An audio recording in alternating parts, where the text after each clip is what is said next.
Alors, nous sommes le 23 mars 2014, le dimanche 23 mars 2014, et je tiens à rendre grâce et gloire à Dieu une fois de plus pour la manière dont il me bénit richement. Et j'ai eu une pensée l'autre jour, ou une réflexion, on va dire, qui était de me dire que depuis 3 à 4 ans, je témoigne de la gloire de Dieu et comment Dieu me bénit. Et que peut-être beaucoup de personnes ne comprennent pas pourquoi Dieu me bénit autant.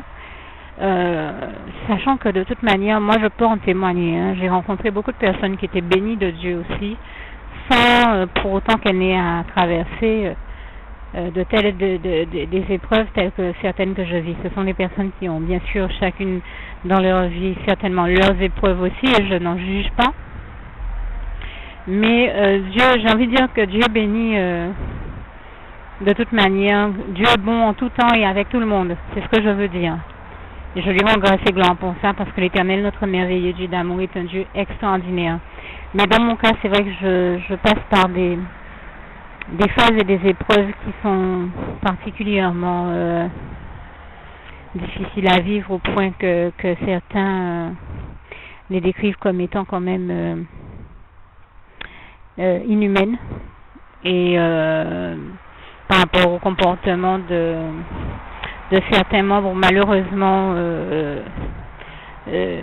certains membres même de ma propre famille, et je prends le temps de témoigner et de ne citer aucun nom, précisément parce que mon propos ne vise pas les personnes, mais vise à dénoncer une réalité tragique que nous vivons aux Antilles. Et ce n'est pas tout ce qu'on entend aux actualités ou à la télévision ou sur les ondes qui va venir me contredire, puisque combien de fois nous entendons que il y a à déplorer des faits de violence, des faits divers des plus fous. Je suis encore jeune, j'ai moins de 40 ans, mais je vous assure que j'appartiens à une génération où déjà à mon époque, on ne voyait pas se faire tout ce qu'on voit se faire maintenant aux Antilles et en Guadeloupe en particulier. Je vais parler de la Guadeloupe parce que je suis originaire de la Guadeloupe, que je suis guadeloupéenne, et c'est une île que j'aime beaucoup. Et combien de reportages ont été faits malheureusement pour parler, évoquer de cette réalité de la violence en Guadeloupe. Et pourtant, il y aurait tellement d'autres bonnes choses à dire sur notre île aussi, et c'est d'ailleurs au passage quelque chose de déplorable que je trouve.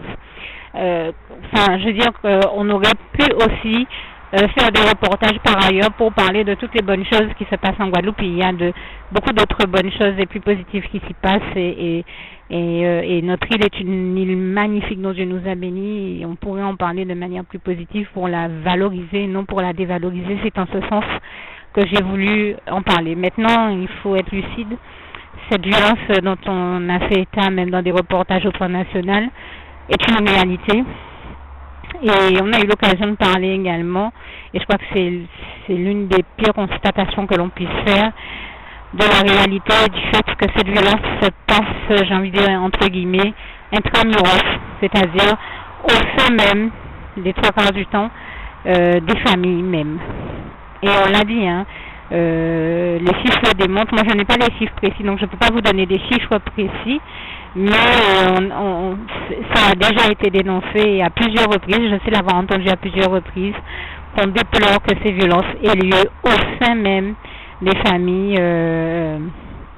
Et c'est vous dire que nous sommes arrivés à une époque vraiment malheureuse, parce que à même âge que je suis encore jeune, et j'ai connu cette époque où nous n'aurions jamais vu cela se faire dans les familles antillaises, où à l'époque, eh bien, je ne sais pas moi, un voisin, une voisine, quand la voisine s'en allait, le voisin, la voisine gardait les enfants de l'autre, et on grandissait en famille. J'ai connu ça, hein, j'ai vécu dans un immeuble, et dans notre immeuble, on était comme une famille, et quand les uns venaient sur les autres, et c'était vraiment magnifique ce que nous vivions.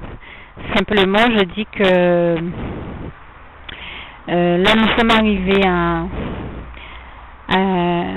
des faits de société qui interpellent tout le monde, je suppose, et un fonctionnement de cette société qui devient interpellant. Et quand je témoigne de mon cas, de ce que je vis, le but n'est pas de parler de ma petite histoire et de mon nombril à mes yeux, ça ne présente pas nécessairement d'intérêt, mais de faire prendre conscience d'une réalité que je vis moi aussi, et bien sûr qu'il est vraiment déplorable de devoir constater à un niveau beaucoup plus général ici.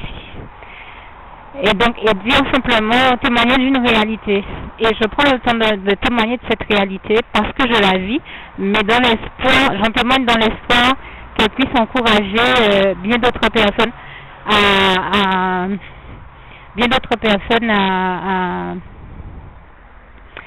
poser les bons actes, afin que ces réalités-là, ces violences-là qu'on voit commises au sein même des familles s'arrêtent. C'est le sens de mon propos.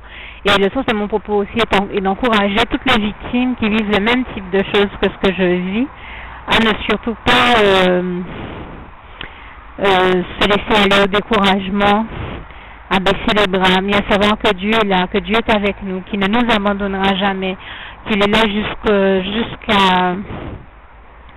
jusqu'à la fin, tous les jours avec nous, qu'il est là pour nous bénir, pour nous encourager, nous donner la force. Et quand je dis aux autres, regardez comme Dieu me bénit, ce n'est pas pour me vanter ou faire envie aux autres, mais pour leur faire comprendre que Dieu est là, il me soutient. Et souvent, ces bénédictions, je le disais la dernière fois, je l'ai dit hier soir encore à un frère en Christ, Dieu nous bénit en nous donnant de la nourriture, non seulement physique, non seulement physiquement, mais spirituellement aussi. Non seulement physiquement et matériellement, mais sur le plan spirituel aussi. Donc spirituellement aussi, c'est-à-dire physiquement, matériellement et spirituellement aussi. Et je lui rends grâce et gloire. Il nous donne de la nourriture physique comme spirituelle afin de développer non seulement notre stature physique, mais notre stature spirituelle. Et je tenais à lui rendre grâce et gloire pour ça. Et moi, dans mon cas, pour aller au bout de mon témoignage et de ce dont je parle, je crois que l'une des choses qui, moi, m'avait touchée, c'était qu'un petit cousin était venu me dire un jour, je comprends pas, nous appartenons soi-disant, enfin nous faisons partie soi-disant d'une famille qui n'est pas nécessairement la plus riche de l'île, mais qui fait partie on va dire, de ce qu'on considère comme le milieu aisé et on va dire moyennement riche de l'île. En tout cas, comme on considère les membres de nos familles comme étant des gens qui ont des moyens.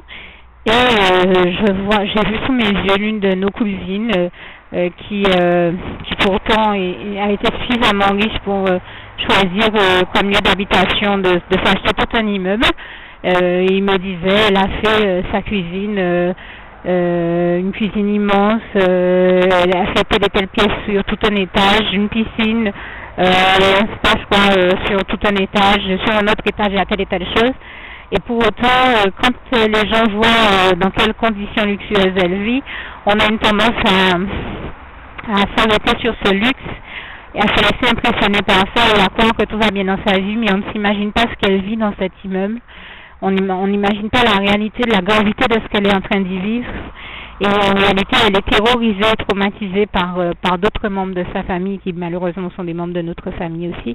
Et c'est pourquoi mon petit cousin venait m'en parler. Et moi-même, je vis une réalité similaire, qui n'est peut-être pas la même au niveau des détails, mais cette violence qu'il a constatée, je la constate moi-même, qui existe au sein de notre famille, et je rends grâce et gloire au Seigneur Jésus qui m'a fait comprendre que notre famille est ce que l'on appelle en matière de psychologie une famille dysfonctionnelle. Donc, comme on peut constater qu'il en existe beaucoup aux Antilles, puisque comme je disais, tout comme dans ma famille, dans d'autres familles, ce même phénomène-là existe.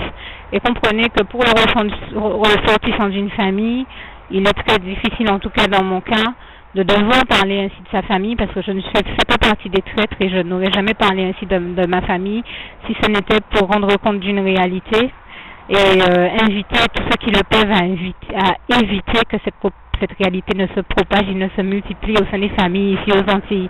C'est le sens là encore de mon propos. Et mon propos n'est pas de faire du tort à qui que ce soit, puisque je ne cite même personne dans mon propos, mais de simplement de parler de la réalité de ce que nous vivons ici dans les familles, réalité que nous ne voyions pas dans le passé exister et que nous nous rendons compte, à laquelle nous nous rendons bien compte que nous devons faire face, puisque tout le monde se plaint aujourd'hui de la gravité de la violence dont on entend parler dans les faits divers notamment et dans les actualités au quotidien. Donc comprenez là encore en toute bonne intelligence le sens de mon propos. Et donc je vis dans une maison qui, à mes yeux, n'est pas la maison la plus luxueuse, ni de mon quartier, ni de bien d'autres quartiers que j'ai visités, que ce soit ici en France, aux États-Unis ou ailleurs. Mais il se trouve que quand les gens viennent chez moi, ils se rendent bien compte, et je vis avec un membre donc de ma famille, un membre très proche de ma famille, ils se rendent bien compte que je vis des choses qui sont anormales, inhumaines, comme ont eu l'occasion de le dire d'autres personnes, puisque j'en veux pour preuve qu'un jour une sœur en Christ m'a dit, j'ai déjà entendu des frères et sœurs en Christ me le dire, il n'y a que Dieu qui a pu te donner la force de survivre à tout ce que tu vis, à l'épreuve que tu vis, l'épreuve et les conditions de vie est ce qu'on te fait vivre qui est inhumain. Et en l'occurrence, je rends grâce et gloire à Dieu qui me bénit justement de la sorte pour me faire signe qu'il voit ma souffrance, qu'il voit tout ce que je vis, comme il voit nos souffrances à tous. Il voit tout ce qui nous est arrivé, tout ce qu'on nous fait subir, et qu'il est là avec nous, qu'il nous soutient, qu'il soutient le pauvre, le malheureux, l'indigent, la veuve, l'orphelin, qu'il est notre défenseur, et qu'il nous rendra justice, qu'il rendra justice à tous ceux qui ont subi des injustices, à tous ceux qui souffrent, et qui vivent les pires choses. Et je tenais à rendre grâce et gloire à Dieu pour ça, parce qu'il nous le dit bien, hein, en Matthieu 28, verset 20, qu'il est avec nous jusqu'au dernier jour. Et je citerai également Ésaïe 30, verset 18. Cependant l'Éternel désire vous faire grâce et il se lèvera pour vous faire miséricorde, car l'Éternel est un Dieu juste. L'Éternel est un Dieu juste. Heureux tous ceux qui espèrent en lui, je peux vous le dire. Notre merveilleux Dieu d'amour est celui qui donne la force à son peuple, qui le bénit et qui le rend heureux, comme il est écrit dans le psaume 29, verset 11. Et je rends grâce et gloire à Dieu pour ça. Bien sûr, je vous ai dit ces passages tels qu'ils sont écrits sur mon cœur. Allez lire dans vos Bibles. Je vous invite à lire dans vos Bibles comme ils sont textuellement écrits pour que Dieu vous éclaire de sa lumière, car comme nous le savons, c'est par ta lumière, Seigneur Jésus-Christ, que nous voyons la lumière, comme il est écrit dans le psaume 36, verset 9 à 10. Là encore, lisez, hein, comme ils sont textuellement écrits ces passages. Donc, je tenais à rendre grâce et gloire à Dieu et à dire que même quand je reçois quelque chose de matériel de la part du Seigneur, une bénédiction matérielle, et comme j'aime à le dire, elles ne sont pas que matérielles, elles sont aussi spirituelles et de toute manière, tout ce que je reçois de mon Dieu, notre merveilleux Dieu d'amour, l'Éternel, notre merveilleux Dieu d'amour, je le reçois avec bonheur parce que ça me vient de lui. Et surtout, je crois qu'au-delà de l'aspect matériel, et c'est ça aussi que je voulais signaler, c'est aussi peut-être des fois que Dieu nous fasse un geste pour nous montrer qu'il est là, qu'il est avec nous et que ça se retranscrive sur le plan visible et dans la réalité de manière palpable, beaucoup plus que matérielle. C'est ça qui nous touche, qui touche nos cœurs et qui nous amène à réagir. Et je ne pouvais pas ne pas prendre le temps de témoigner de toutes ces grâces et bénédictions que le Seigneur m'a envoyées, témoigner de cette réalité-là. Et prendre le temps aussi d'encourager tous ceux qui souffrent et qui passent par les pires épreuves, à ne jamais oublier que Dieu est là avec nous, de tenir bon, les invités à tenir bon, et à ne jamais oublier que Dieu est là avec nous, qui ne nous abandonnera jamais, et que comme il est écrit en Romains 8, verset 37, mais en toutes ces choses, nous sommes plus que vainqueurs par celui qui nous a aimés, Jésus-Christ, et qui est celui qui nous donne la force de surpasser les pires souffrances, et je lui rends grâce et gloire, et qui nous en délivre toujours, tout comme il nous délivre donc de toute épreuve. Quand je dis mais en toutes ces choses, nous sommes plus que vainqueurs par celui qui nous a aimés, Jésus-Christ, je veux aussi dire par là que mais malgré toutes ces épreuves, mais malgré toutes ces expériences négatives et néfastes, Dieu est là avec nous, il nous en délivre et nous en sauve toujours, et toute la gloire revient à Dieu, à Jésus-Christ et à son Saint-Esprit. Et je tenais donc à en témoigner, à rendre grâce et gloire à Dieu et à le remercier, lui dire ici encore tout mon amour, toute ma reconnaissance pour toutes ses œuvres dans ma vie et la manière dont il me bénit extraordinairement. Merci éternel mon Dieu, merci Jésus d'amour, merci Saint-Esprit, je t'aime. Et je terminerai aussi avec le souhait de mon cœur pour vous, Philippiens 4, verset 7. Que la paix de Dieu, qui surpasse toute intelligence, garde vos cœurs et vos pensées en Jésus-Christ. Que tous ceux qui ont été touchés par ce témoignage n'hésitent pas à faire la prière qui suit, que je vais rajouter à ce document. Bien sûr, tous ceux et celles qui ont été touchés par ce témoignage. Que Dieu vous bénisse tous et vous garde. À bientôt.